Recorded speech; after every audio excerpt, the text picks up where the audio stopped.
बिस्मिल्लाहिर्रहमानिर्रहीम। हमानुल्लाह पंजवानी आपसे मुखातिब है। आजकल आप देख रहे हैं कि बहुत ज़्यादा बहरिया BTK 2 का एक बहुत ज़्यादा शोर है और अब तो प्राइसेस भी सेटल हो गई हैं और प्राइसेस अराउंड 125 गज का है, 5 मरले का प्लॉट है, उसकी अराउंड 45 लाख रुपए के करीब प्राइस है। यहाँ बहुत से मकतबा फ़िक्र के लोग हैं जो कहते हैं बहुत हायर साइड पे प्राइस है, चूँकि प्रोजेक्ट कराची से बाहर है, जाम शोरों की हदूद में है, तो यहाँ प्राइस जो है वो 20-25 लाख रुपए होनी चाहिए और कराची से बाहर है। ये बहुत ज़्यादा आउट ऑफ दी क्वेश्चन है कि बहुत ज़्यादा प्राइसेस हैं। ओवरऑल मैं आज बिल्कुल एक नया पहलू आपके सामने लाऊंगा कि जब कोई बिल्डर कोई लैंड लेता है तो लैंड लेने के बाद जो उसकी जो कॉस्टिंग है वो किस तरह की जाती है और क्या क्या रेशो, क्या क्या परसेंटेज रखी जाती है, जिसकी बेस के ऊपर एक पर 5 मरले के प्लॉट की या 120 गज के प्लॉट की प्राइस डिफाइंड होती है। तो ये बिल्कुल एक मुख्तलिफ वीडियो साबित होगी। उम्मीद है कि आप इसको चैनल को सब्सक्राइब भी करेंगे और लाइक भी करेंगे। बेसिकली ये एक फिजिबिलिटी स्टडी होती है कि किस तरह प्रोजेक्ट की फिजिबिलिटी बनती है, उस हवाले से मैं आपको आज डिस्कस करने जा रहा हूँ।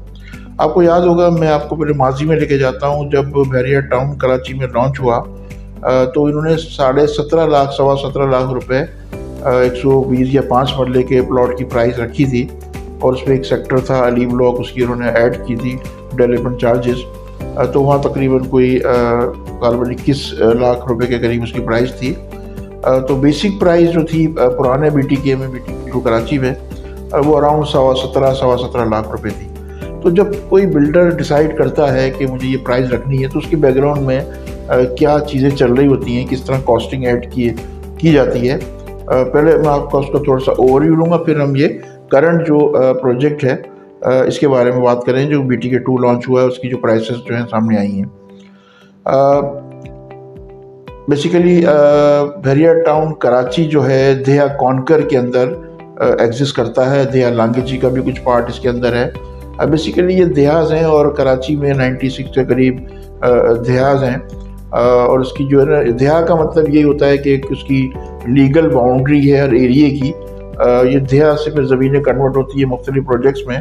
इस पर मैं कोई और वीडियो बनाऊंगा, बल्कि हमारे किसी कोर्स का पार्ट भी है। तो पहले इसको ये समझें कि दहिया कॉन्कर और दहिया लांगेजी की बहुत सारी ज़मीन वो बहरिया टाउन कराची में है, जिसके अंदर सर्वे ज़मीन भी है और नाकला ज़मीन भी है, सरकारी ज़मीन भी एडजस्ट हुई है। यहाँ जब ये बहरिया टाउन लॉन्च हुआ तो यहाँ उस वक्त जो पर एकड़ प्राइसेस थी वो 25 लाख रुपए से लेकर 50 लाख रुपए की प्राइसेस थी। जब बहरिया टाउन की मैनेजमेंट ने उनको परचेज़ करना शुरू किया उस इलाके की ज़मीनों को जो सर्वे लैंड थी, तो ये प्राइसेस जो है वो 10 लाख रुपए तक गई। मुख्तलिफ कॉस्टिंग जब उन्होंने की, कहीं 50 लाख रुपए एकड़ ली, कहीं रोड मैन उस वक्त जो रोड साइड पे जो M9 पे फेस कर रही थी वहाँ जो है वो 10-10 लाख रुपए एकड़ भी प्राइस गई।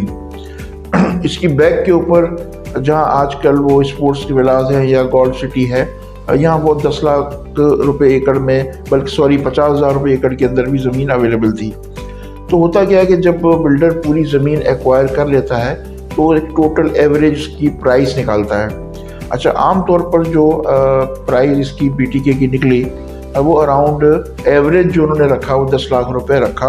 उसमें 20 लाख रुपए एकड़ की ज़मीन थी और जो है वो 50,000 रुपये एकड़ की भी ज़मीन थी।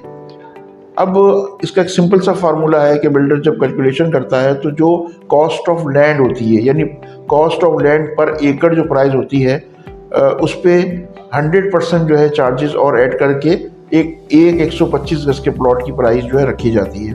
इसकी मैं मिसाल आपको इस तरह दूंगा कि 10 लाख रुपए एवरेज एकड़ की जो प्राइस आई, उस पर उन्होंने 10 लाख रुपए ऐड किया, यानी ये अराउंड कोई 20 लाख रुपए के करीब प्राइस बनी।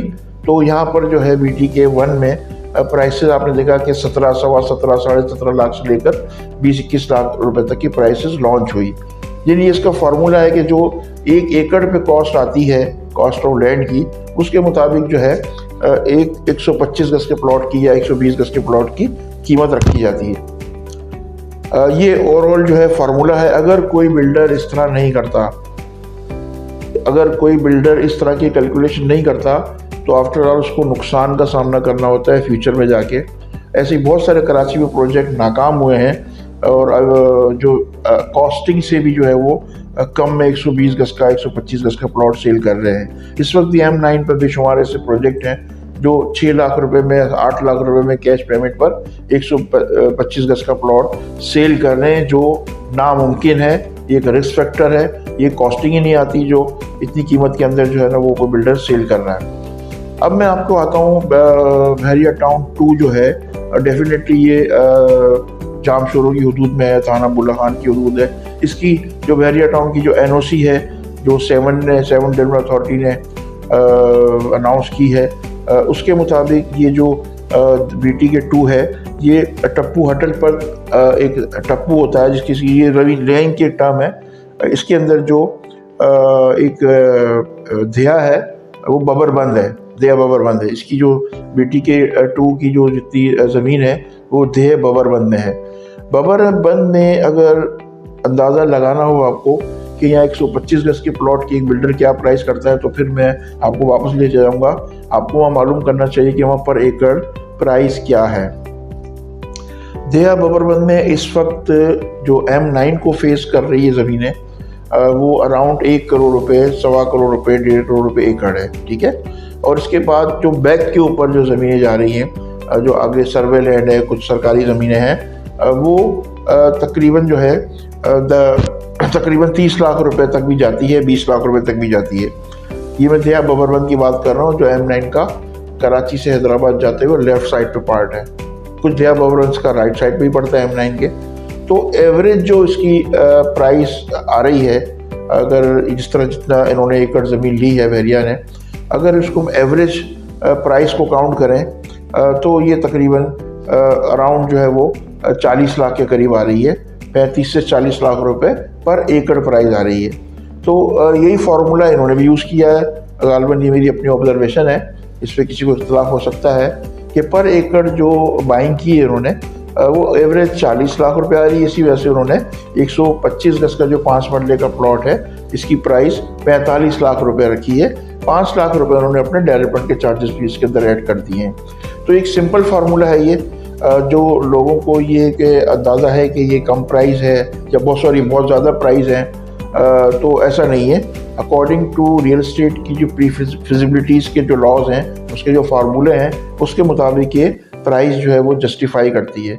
अब वो बेस प्राइस यही होती है, इसके बाद आप अंदाज़ा लगा लें कि वहाँ 250 गज का या कमर्शियल जो उसकी प्राइसेस क्या होंगी।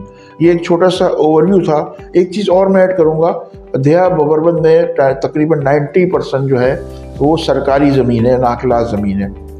अच्छा, ये बहुत लोगों को इख्तलाफ होता है। अभी कुछ बात हो रही थी कि कुछ लोग वहाँ मुजाहरा कर रहे हैं, प्रोटेस्ट कर रहे हैं कि हमारी ज़मीनों पे कब्ज़ा किया हुआ है। तो मैं अभी आपके बैकग्राउंड में मेरे धिया बबरबंद का मैप जो है वो आपको सामने नज़र आ रहा होगा। इसके अंदर आप देख रहे हैं कि बॉक्सेस बने हुए हैं। बेसिकली ये 16 एकड़ के सर्वे होते हैं, जो नाखलास के ऊपर सर्वे लगाए जाते हैं। तो ये इस तरह की ज़मीन का शेप है। यहाँ पर आपको बहुत ही कम जो है वो सर्वे ज़मीन नज़र आएगी। ज़्यादातर तादाद यहाँ जो है वो नाखलास ज़मीन की है।